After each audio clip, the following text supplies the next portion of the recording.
A experiência do batismo com o Espírito Santo. Neste vídeo, mais um episódio sobre o batismo com o Espírito Santo. O texto do pastor Venâncio Santos foi publicado no jornal Mensageiro da Paz em junho de 1980. Para quem não me conhece, eu sou a Silvana do canal Diário Pentecostal, especialista em História e Teologia do Protestantismo no Brasil. Se você ainda não é inscrito, se inscreve no canal, deixe seu curtir e compartilhe com seus amigos para que mais gente conheça o canal.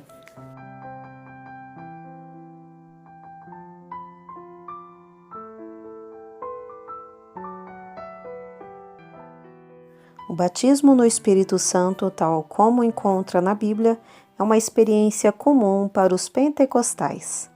É uma das muitas bênçãos reservadas aos filhos de Deus. É uma arma do crente para a expansão do reino de Deus. É um poder que prepara a igreja para a breve volta do Senhor.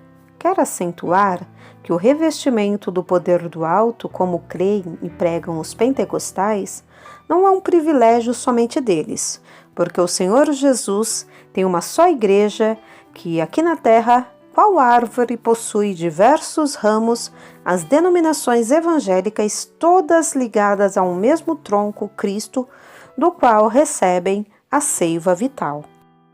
O batismo no Espírito Santo é para os batistas, para os metodistas, para os presbiterianos, para todos os que creem. Antes de haver as múltiplas denominações evangélicas, Deus, na sua presciência, já prometia, pela instrumentalidade dos seus servos, a abundância do Espírito Santo.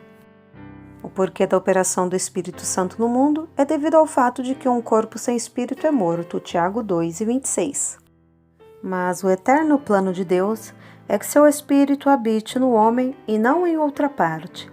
Devemos notar que quando Deus fez o homem, fê-lo à sua imagem, à sua semelhança. Criado, era ainda um ser inerte, sem vida. Deus insuflou em suas narinas o fôlego e o tornou alma vivente. No Velho Testamento, só aos líderes do povo era dado o Espírito Santo, mas desde então existia um anelo de que fosse dado a todo o povo. Moisés disse: Oxalá todo o povo do Senhor fosse profeta e recebesse do Espírito. Números 11, 25 a 29.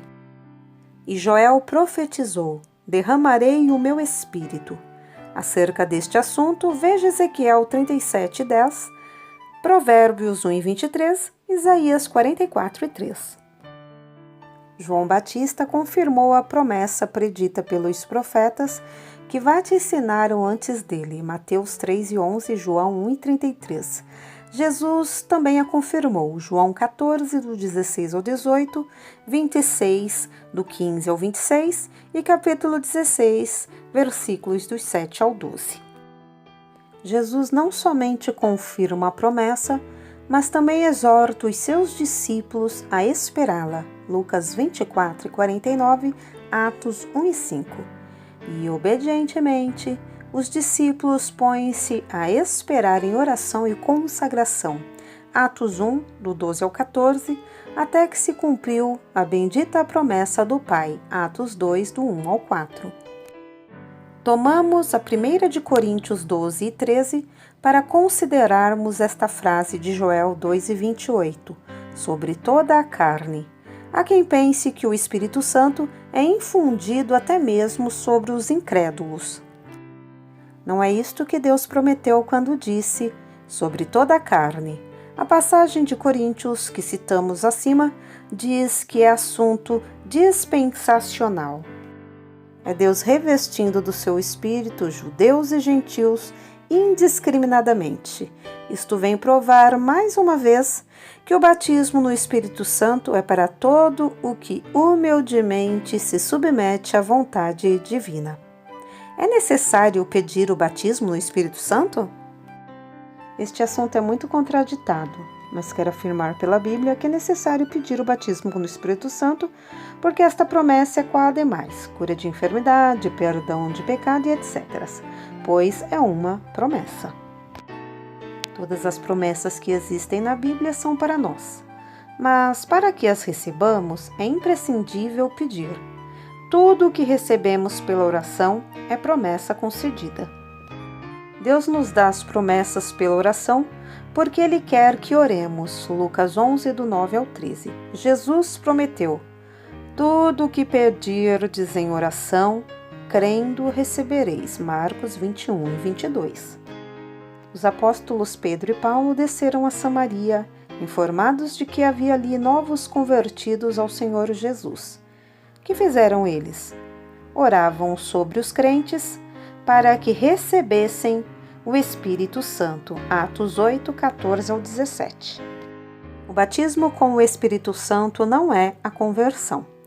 Há os que, bem intencionados, por certo, confundem a obra da regeneração com o batismo no Espírito Santo. Mas não são uma e a mesma coisa.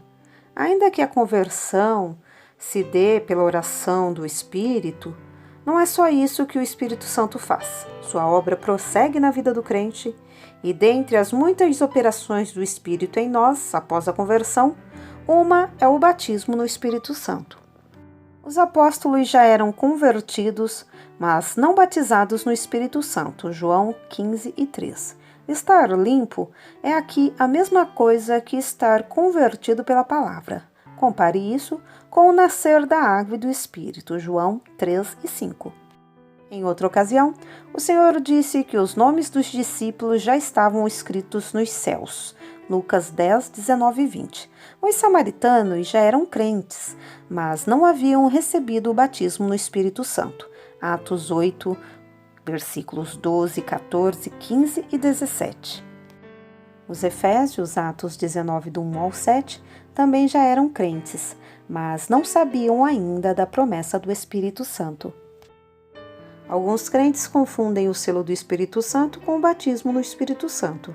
O selo ocorre simultaneamente com a conversão. É a marca que Deus põe nos seus filhos, separando-os do mundo e assinalando-os para o dia da redenção. É o penhor da nossa herança eterna. Efésios 1, 13 e 14, capítulo 4, versículo 30, 2 de Coríntios 1, 21 e 22, 2 de Timóteo 2 e 19. Provas físicas do batismo no Espírito Santo. Aqui está o ponto nevrálgico do assunto. Por recusarem os sinais físicos audíveis do batismo, é que muitos perdem bênçãos inefáveis vindas pelo Pentecoste. Por ser contraditada, muita gente hoje despreza esta importante operação do Espírito do Senhor. Entretanto, a Bíblia nos afirma categoricamente que as línguas estranhas são o sinal evidente do batismo no Espírito Santo. Em todos os casos em que se verificou o batismo no Espírito Santo, há provas irrefutáveis de ter havido também línguas estranhas. O próprio Senhor Jesus, em Marcos 16 e 17, prometeu solenemente aos que creem salvação, dons de expulsar demônios, dons de falar novas línguas, poder para pegar em serpentes, poder para neutralizar a ação do veneno e dom de curar as enfermidades. As línguas estranhas estão incluídas nessa lista feita pelo Senhor. Aquele que disse: quem crer será salvo, também disse: os que creem falarão novas línguas. E esta solene promessa tem sido cumprida fielmente através dos séculos.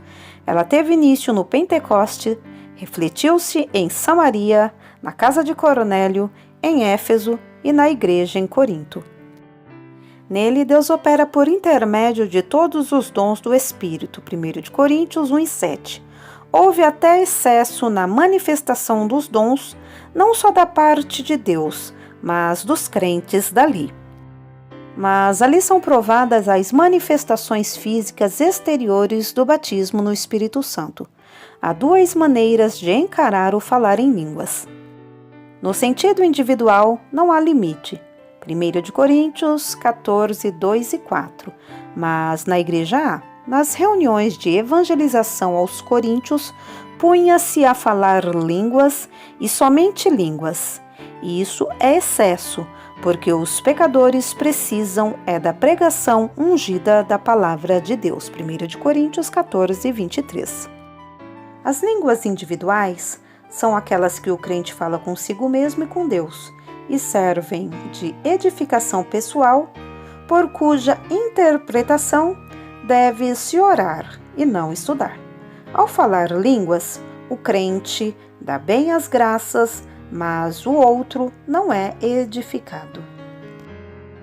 As línguas coletivas ou congregacionais são as línguas que a congregação fala, isto é, quando diversas pessoas falam de uma só vez. Atos 2 e 14, capítulo 10, versículos 44 até o 46, Atos 19, do 6 ao 7.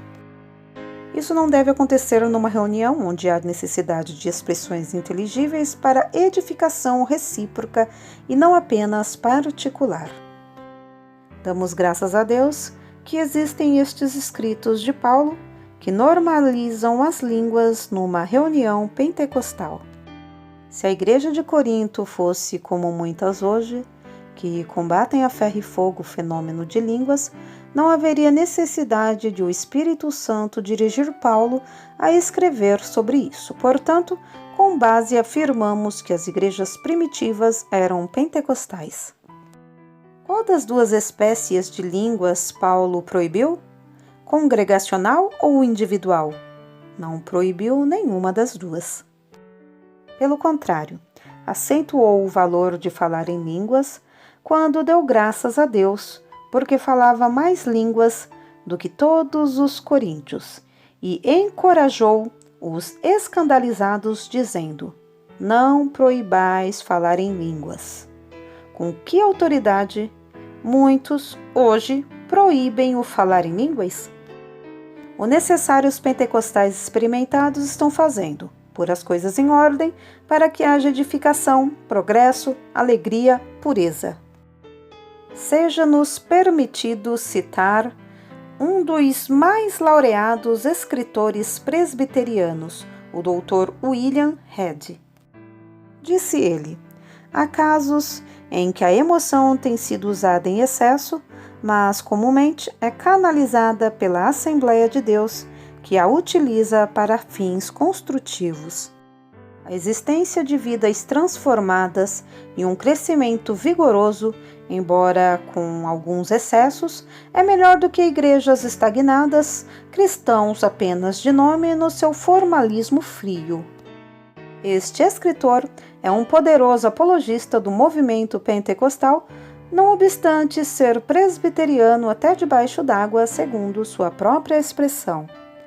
Que o Senhor se digne de abençoar o seu povo, batizando muitos no Espírito Santo e permitindo que se fale em línguas estranhas, que se profetize, que se interprete, tudo para edificação.